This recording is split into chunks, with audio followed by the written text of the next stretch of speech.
Okay, boys and girls, ladies and gentlemen, people of all races, colors, and creeds. That means you, even if you voted for the Duke of Dementia and you forgot who you voted for, or if you voted for the Orange Monster and it was changed to the Duke of Dementia. You can listen, yes, Greg Anthony here on the greatest show on earth, and we are because we're entering into a new stage of life, yes. You know what? My suggestion, get the hell out of Dodge. I'm already out of the country and I don't care. And you know why? Because once you guys secede, once the red states secede from the Union, I will come back. And no civil wars, okay, because you're going to lose. That's what they want you to do. They want you to fight no 500,000 deaths. It can't happen. They're going to genocide you anyway. America's into a new phase. Yes, we are. And you know what? It's fun to watch. Listen, let's talk about your rights. They're all gone. Yes, the First Amendment, but it's here.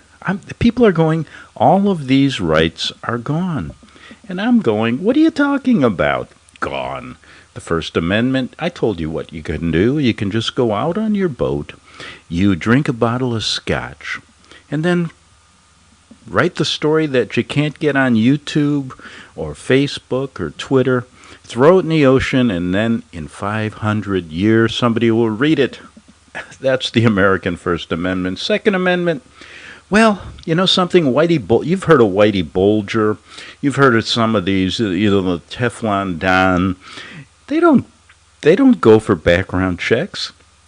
You got to buy your guns the way they do. Yeah, in the black market, you don't need a Second Amendment, and that is your Second Amendment in America. Buy your guns like the criminals do. They're the only ones that are going to have them anyway. So what are you worried about? Then people are saying, oh my goodness, with Biden there, well, he doesn't even know he's there. But anyway, with Biden there, you don't have any Fourth Amendment privacy rights. Right to, they have to have a warrant, a reason to search, a reasonable, probable cause to search your person or your car or whatever. And people go, we're not going to have that anymore.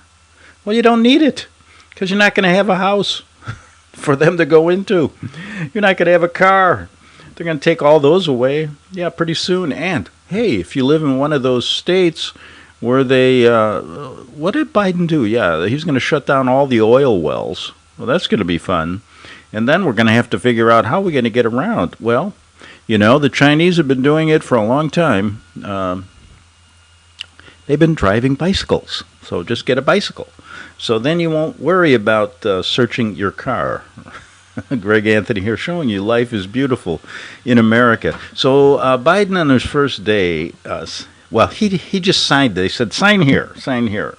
He didn't know what he was signing, but there were like 27,000 executive orders. Everything from wear a mask for 100 days. He didn't say, you have to. What? Even if he did, do you really have to? No. The only way to survive with these people, folks, is one, you can't listen to a word they say, and it's about time you start doing what I've been doing for years. And that is, I went to law school for a reason, and that was to figure out what laws I could break that don't harm anybody. I'm not talking about anything that's going to harm a person.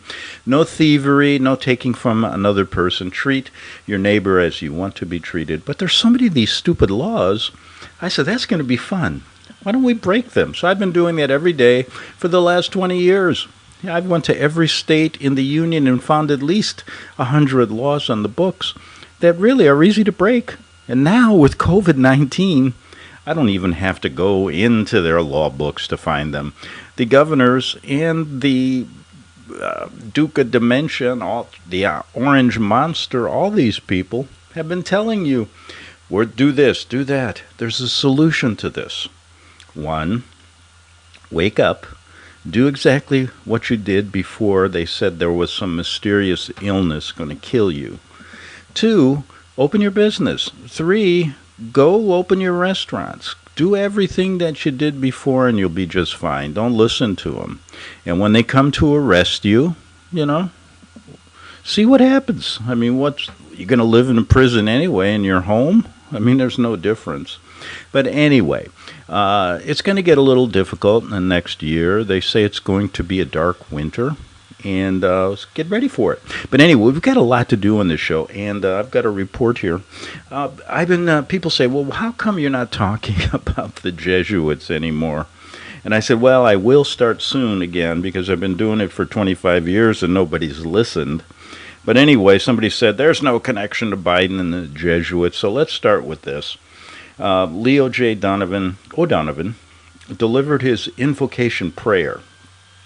Yeah, that's like the pot calling the kettle black. It's like, okay, bring in the invocation and worship the devil here, and bring him out too. Bring the serpent. Put the serpent on your neck, Father O'Donovan. Well, he was Leo. I don't know if he's Leo Jeremiah O'Donovan the third, is an American Catholic priest, Jesuit, and theologian who served as the president of Georgetown. So there's Biden. His invocation is by former president of Georgetown. We told you about the Georgetown connection to the White House, that tunnel where they give all the instructions to the puppets that are in office, i.e. the former Orange Monster that also worked for them. And if you don't believe me, I've done show after show showing you that he has just been a shill put there to basically make the Patriots, to bring down America. They couldn't do it without realizing how many people they really have to kill. They realize there's like 80 million people who want a good country. We can't have that. And the only way to do that was to bring them out of the closet. Yep. And Trump did a great job. But he let everybody down, and I knew that from day one. I said it on day one. Trump works for the Jesuits, and it is not going to be pretty. And look what's happened. But anyway, I've got a lot of stuff going on here. I gave you a little tidbit on the Jesuits, but here, one little thing. The New England Journal of Medicine reports that 9 out of 10 doctors agree 5 out of 10 doctors are idiots and insane. And that's a new report. And people have always said, you've been molested by a priest, that's why you talk against the Vatican. And I said, no, I had a wonderful childhood, never a problem. And that's what making it tough to adjust to this miserable adulthood that they've created. But anyway, my solution is this: get the hell out of Dodge. And when they secede, come back and live in a red state. And hopefully they'll be successful, because there's no beating these people at their game unless I've got to get to it in the second half hour. Our good friend Slats Grobnik breaks that curse. And if he does, wow, what a world we'll have. And you know all about it if you listen to my show. The occult curse 333333 will be broken. No more 33,000 emails. No more Donald Trump giving us the inverted pyramid while he does every interview for 4 years, and then people go, he's on our side. Yeah, right. Anyway, I just want to get to some things that are going on in Washington, because, there is a political game they play, and I want to understand it. So I brought on a guest who's worked in Washington for a better part of his life, a good guy. He's legislative counsel for the Gun Owners of America. And we'll get a little serious here and find out exactly what they're going to do, because it could be a nightmare, because they now control the House. These are the communists, the House, the Senate, and the White House. And boy, they could just demolish everything quickly. So let's see what my guest has to say, who spent the better part of 50 years in Washington. Okay, folks, my guest is Michael Hammond. He's the general counsel for the Gun Owners Association of America. Also takes a great interest in the political scene, as Michael has worked as legislative counsel for many senators, Republican senators, over the years. And Michael, no better person to call on. We got a big day tomorrow, and half the country's hoping Trump will somehow perform some kind of miracle and become the president of the United States, as he should be, because it was a fake election. We all know that.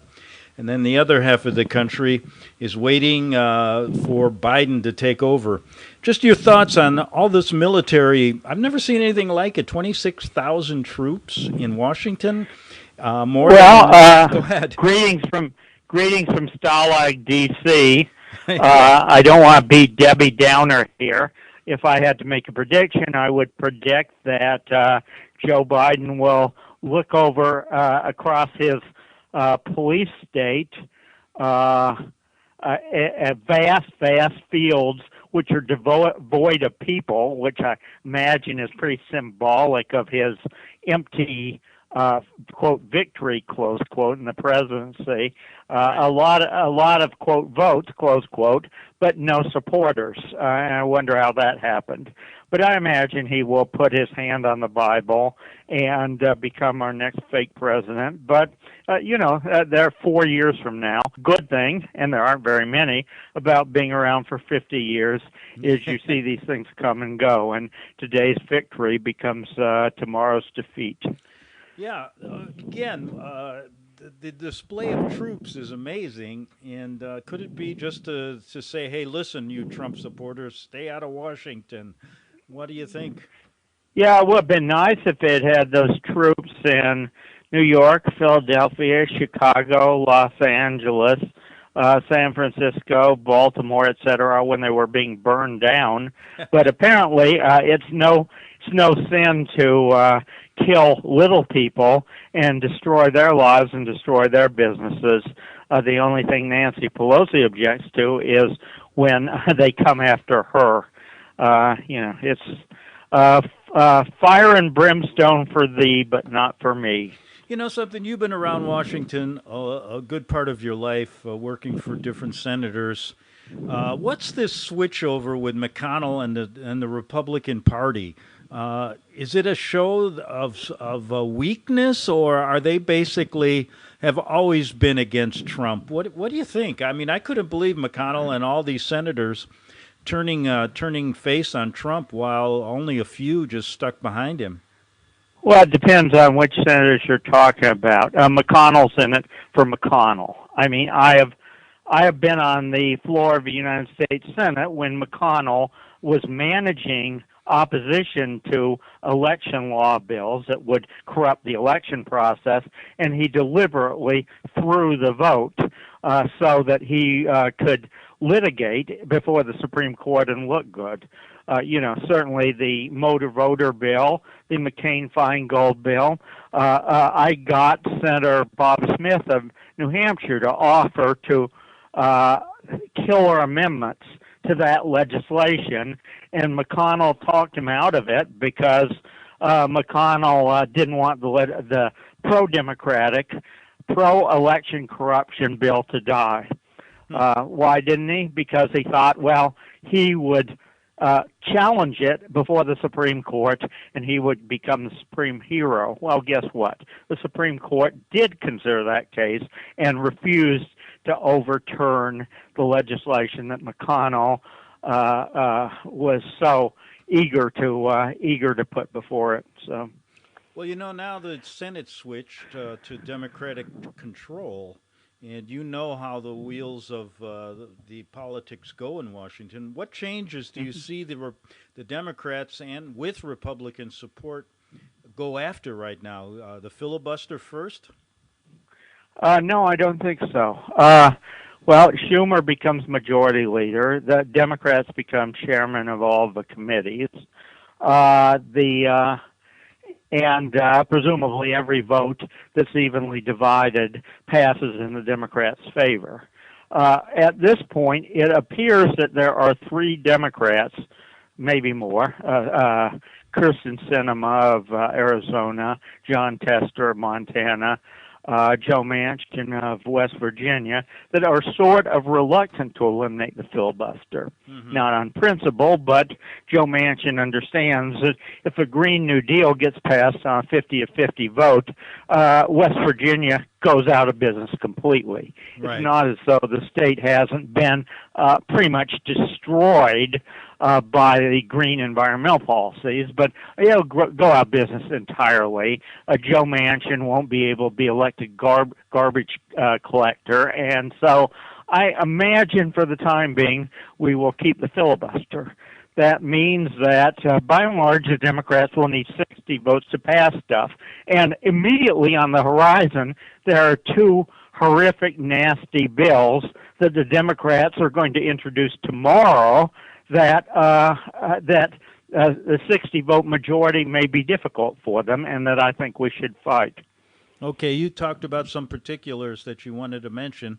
Yeah, the two bills that I think we need to look at very carefully are first the $1.9 trillion Democratic wish list bill. This is supposedly the COVID bill. Right. You may remember that the intestines of that COVID bill have been floating around for the last half a year, and Nancy Pelosi has killed them because she thought that if she provided relief to the American people, they would hate Trump less and would be more likely to turn out for him. And so Pelosi deliberately made the country suffer for half a year over the consensus portions of that bill. Now it's come back, but it's come back with a whole big Democratic wish list on it. The first is $15 an hour. And you may think, wow, that's pretty great. I'd like to earn $15 an hour. But if you're talking about the restaurant industry, there are probably half of the restaurants in the United States that are just about to go out of business as it is. If they're required to pay $15 an hour, guess what? The people who are applying to work for them are going to get $0 an hour because they won't be able to pay that, and they'll go out of business. The other thing is being required to pay paid parental leave if you're an employer for anyone who has to stay home and take care of their children who aren't going to school because of COVID. Mm-hmm. It could be a substantial portion of the country.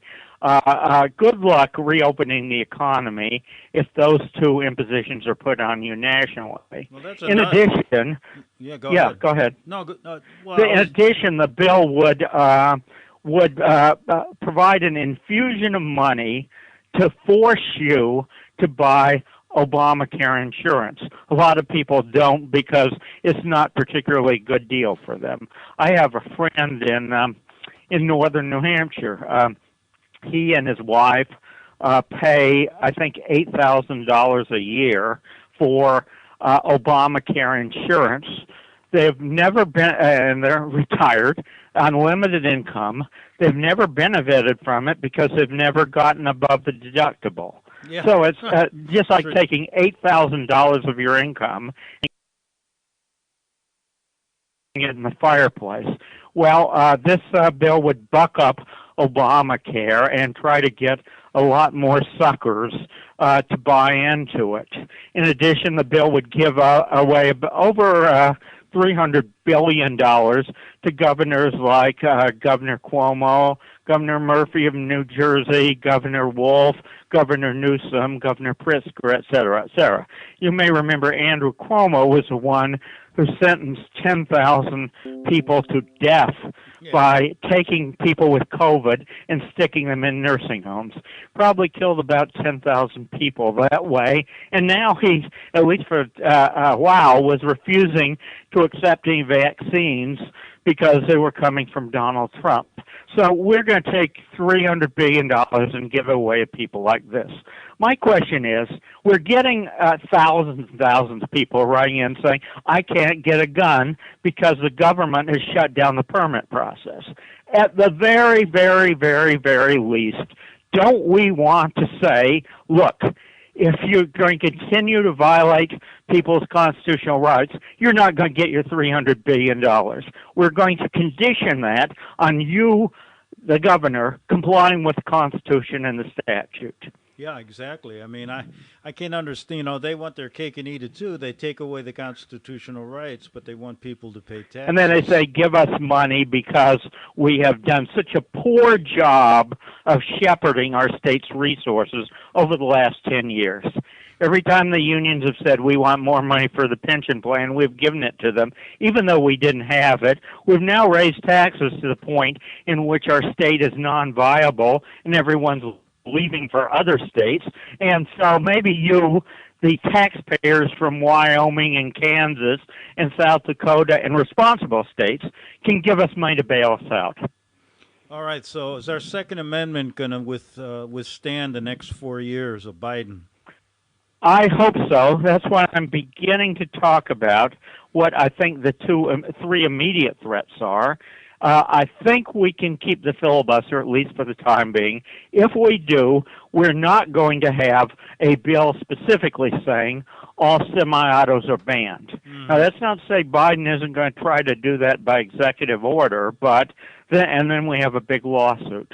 Right. Let me say one more thing, and that is the second bill we need to worry about is this giant amnesty bill.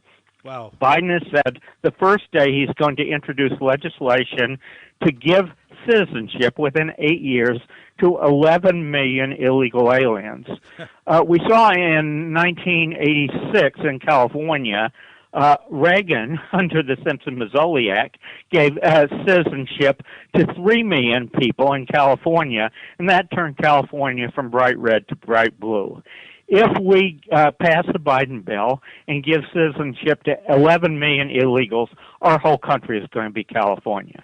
I mean, Yeah. our whole country will be like California, and it will be irreversible. Yeah. So that's something people need to look at very carefully and need to write their senators and their representatives and say, oppose this insidious legislation. It's the amnesty bill. It doesn't have a number yet because it won't be introduced until tomorrow. Now, do you think he's going to open up the borders again? I've heard that there's also Oh, bills. yeah, it appears so. Well, everyone in Honduras thinks he is because they're all on their way to the Mexican-American border. Yeah, Have you that's seen what I. pictures of them?